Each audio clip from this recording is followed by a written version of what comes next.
Our film today is about one of the greatest figures in history, the Sheikh of the Mujahideen, and the Lion of the Desert, Omar al-Mukhtar. Our film begins in the year 1911, when Italy began to invade Libya and deploy forces in all the cities of Libya. But the Libyans were able to stand against colonialism with all their might until the war reached a stalemate. And here Ducci meets with the leaders and rebukes them that they are not able to eliminate the Libyan revolutions and occupy the country. Ducci asks General Graziani and tells him that we wasted 20 years in the war against Libya to no avail. I sent 5 governors to Libya and in the end they failed. He asked him what is the name of their leader. Omar al-Mukhtar said to him. He said to him, I want you to bring him here. Tersha kept bringing him to me hanged. The important thing is that you bring him to me here and here at Baiji airport. He meets Sheikh Omar al-Mukhtar and tells him that the nation has sold a general named Graziani, and he is known to love blood. Sheikh Omar al-Mukhtar told him, how is my honor? We are strong and we do not accept mistakes, and we do not spread an inch of our land. He said to him, when will it arrive? He told him that they are holding a celebration in Benghazi to receive him, and here at the ceremony Officer Diatashai is meeting the general and will be against the violence and persecution that is happening against the Libyan people. Graziani tells him that I heard that you can be friends with any Libyan just because you say hello to him, and he tells him that we only need to be harsh on them, we will not make peace with them, and he asks about a man, an old sheikh. He told him that this is Sharif Jayani and he is one of Omar al-Mukhtar's friends, and he told him that he would be useful to us. Very much, so he said to him, what will you do? The general tells him, what can we do to make Omar al-Mukhtari surrender? He told him I don't know, but he's been stubborn since he was young, but I'm ready. Any help at any time? He told him not to worry, we will be very generous to you, and then a message would come to him, saying that the maneuver they were using to arrest Omar al-Mukhtar had failed, and there were 20 dead and 50 wounded. And he tells him that we were able to see Omar al-Mukhtar, but he escaped from our hands also. He told him that this is what he was able to do, that you can see him, and here he says to Commander Tomley that we must strike them with a strong blow. They will fight with him for 3 months, and then they will take 3 months. Peace, we will take advantage of the remaining 3 months. For several months, we are attacking them. He and the soldiers came, gathered all the men in the village, took all the young men, tied them up, and told them, we will take you to work with us for a year instead of fighting with Omar al-Mukhtar. He also collects all the food that is there and burns it so that he does not spoil his chosen life. The men who are with him and one of them is wounded by a bullet in his leg, so he learns that he is one of the resistance men and they are being killed, and he also takes his wife captive with them. Here Ishmael is very upset that the occupation took his sister and tells them that I will go inform my sheikh. Omar and I will fight with the resistance.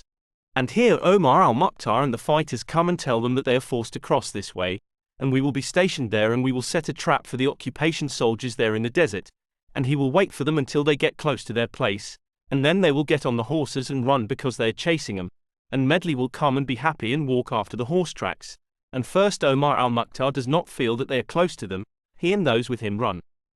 The lieutenant has gone to another place, and he knows that they have fallen into a trap, and he tries to fire warning shots to make them think that this is an ambush. He hears them and tells them to stop. Then he looks and finds nothing. He decides that he will continue the chase before they escape from them, but Omar al-Mukhtar's 2-year-old men will ambush them and shoot them. And they kill the colonists, and they can overturn their cars, and they also manage to destroy them and burn them. At this time, Omar al-Mukhtar returns, he and those with him. And thus his action is that he was walking on the occupation soldiers, and they also killed Officer Medley, and the lieutenant comes, and those with him, and one of them is killed. But the sheikh says to them, we do not kill prisoners, and then I give him his world, and he tells him to go and tell your commander that your place is not here. The sheikh and the men who were with him returned with great joy. Here the officer arrives at the village and gathers all the men there and tells them that you are revolutionaries and rebels. 1 out of every 10 of you will be executed. Indeed, he begins to count until he reaches the number 10, kills him, and begins to displace the people, fill in the wells, and burn the fields and crops. Sheikh Omar al-Mukhtar comes to the village and finds it burned. He says to Sheikh Fadl that if they detain people in the camps like this, the number of people who will die inside them is greater than those who will leave them, and this is considered genocide. Then he decides that he will take the men who are with him and attack them, and they will actually kill a large number of them, and also those who they rush as quickly as they can, as they overturn the cars and kill many of them, and they are happy. But the joy is not complete because the occupation cars come. The sheikh is not willing to fight because he does not have many witnesses, so he takes the men and runs away, and while escaping, the sheikh falls off his horse. But Ishmael comes along and holds his horse in my hand, and the sheikh tells him to ride after me, but he saves the sheikh and those with him and saves Sheikh Omar Al-Mukhtar, and here the occupation soldiers are taking a very large number of people in concentration camps surrounded by barbed wire, and here the general is telling the princess, I want to seize the desert so that I can advance toward Kufa, and in this way I will be able to get Omar al-Mukhtar and those with him in the mountains, and increase the empire of Rome.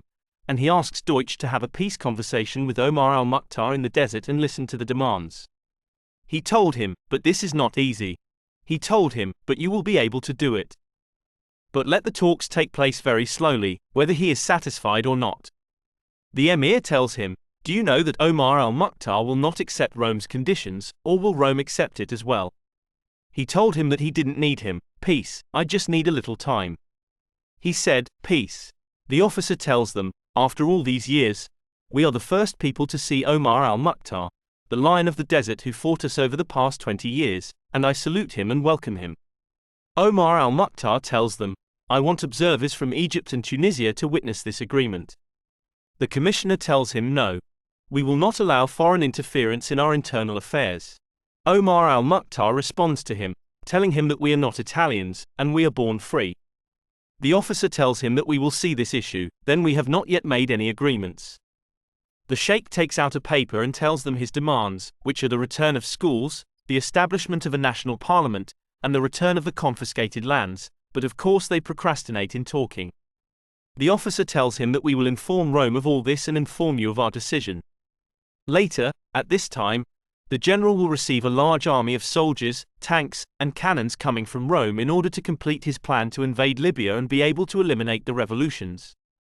Here the negotiator says the requirements of the Italian government, which are that Omar al-Mukhtar's men be under their command, and the Italian government will pay them a monthly salary, and anyone who participated against the Italian forces will be punished before this treaty was made. Omar al-Mukhtar tells him everything you said with the people of Salam, and there is no room for discussion. The commissioner tells him that you have 50,000 liras as a pension. We also have a nice house for you to stay in.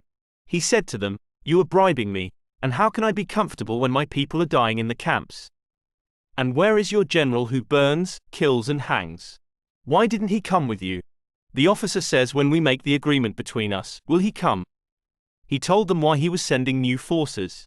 Of course, he was going towards one of the infidels, and he said to them, you never wanted peace in your life. All you wanted was just time. The negotiator told him, if you walk, we will meet you in a terrible war. He told them, I am very aware of your forces that threaten me with them, and we have fought you for 20 years. And we will continue to fight you until you finish the fight. He comes and tells them that there are many forces and tanks heading towards one of the infidels. The sheikh tells them that they attacked from the north, and we will attack them from the south. Abu Matar tells the sheikh, I have to go. The sheikh tells him, I know that your family is there, but defending the infidels is considered suicide. But Abu Matar sticks to his opinion, and decides that he will go and bid farewell to the sheikh, and then planes come and spend in the houses without distinguishing between men, children, or women, which are present in one of the infidels, and many of them die. And the general also comes with a large army and orders them to attack with cannons.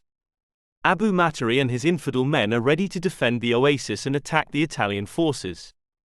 Indeed, they kill a large number of them until they retreat, and after that, tanks and armored vehicles advance, and the occupation forces also hit them with cannons, and many of them are martyred.